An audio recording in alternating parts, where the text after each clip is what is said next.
que são as doenças raras?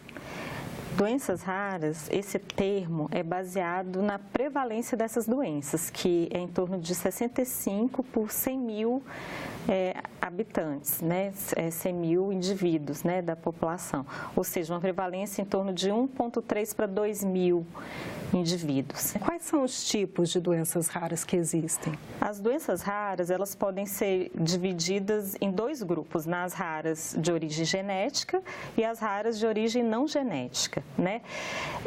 As raras de origem genética, que são 80% das doenças raras, incluem as anomalias congênitas, os erros inatos do metabolismo e deficiência intelectual, que muitas vezes é associada a alguma síndrome genética.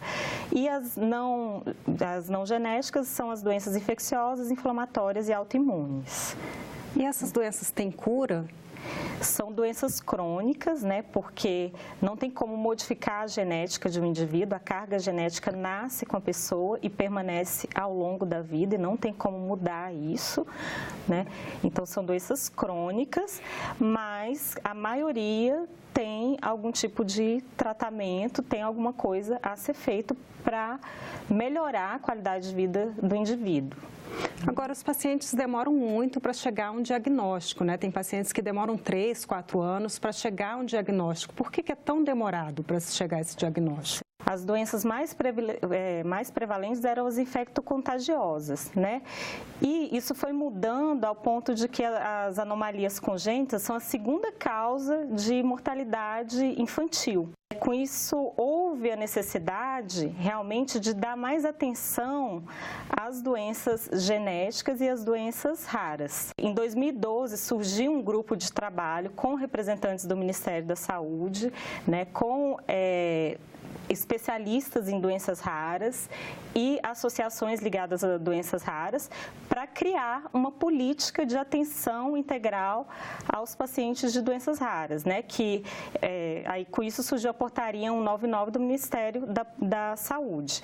Aí a partir daí que houve, né, a habilitação de centros de referência, né, para atender esses pacientes com doenças raras. Tem poucos centros, né, até o momento só foram habilitados 7 centros de referência, né? Então, realmente, e são poucos médicos geneticistas, né, que existem no Brasil, em torno de 250, né, para o total da população brasileira. Então, são centros que têm uma equipe multidisciplinar, incluindo médico geneticista, médicos de outras especialidades, né, fisioterapeutas, fonoaudiólogos, toda equipe multidisciplinar, né, que vai cercar esse paciente de todos os cuidados necessários. A maior dificuldade que tem é realmente de ter acesso ao profissional, né, que pode diagnosticar uma doença genética, uma doença rara, né?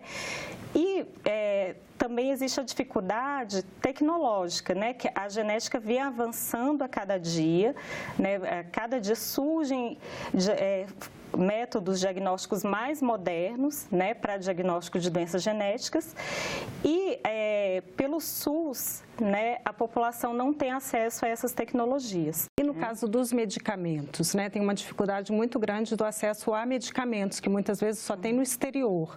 Nesses casos, existe a questão da judicialização que encarece muito, né, a questão dos medicamentos pelo SUS. Como é que isso tem sido resolvido? Por serem doenças raras, essas medicações, elas não são produzidas em larga escala, por isso encarece o preço, né? São medicações realmente caras, mas se houvesse uma política racional, né, uma gestão racional dos recursos, seria possível, né, importar essas medicações, né, e atender a todos os pacientes de doenças raras, porque os pacientes de doenças raras também são cidadãos que têm o direito ao Sistema Único de Saúde, ao SUS. Quais são as alternativas que podem existir para diminuir essas dificuldades enfrentadas pelos portadores de doenças raras? A gente observa que, por exemplo, tem dificuldade de importação dessas medicações por conta de patente, que às vezes a Anvisa dificulta, né, e outros órgãos. Nós observamos também que a dificuldade da aprovação dos PCDTs, que são protocolos clínicos e diretrizes terapêuticas, né, que tem mais de 50 PCDTs de doenças raras, né, em fase de aprovação pela Conitec, só que até agora não tem nenhuma resposta. Aí isso dificulta a regulamentação do tratamento. As doenças raras, né, muitas são tratáveis, algumas são com medicações, né, as terapias de reposição enzimática, outras com uso de fórmulas metabólicas, outras com uso de vitaminas, né? Então, existem vários tipos de tratamentos, outros com transplante de medula óssea.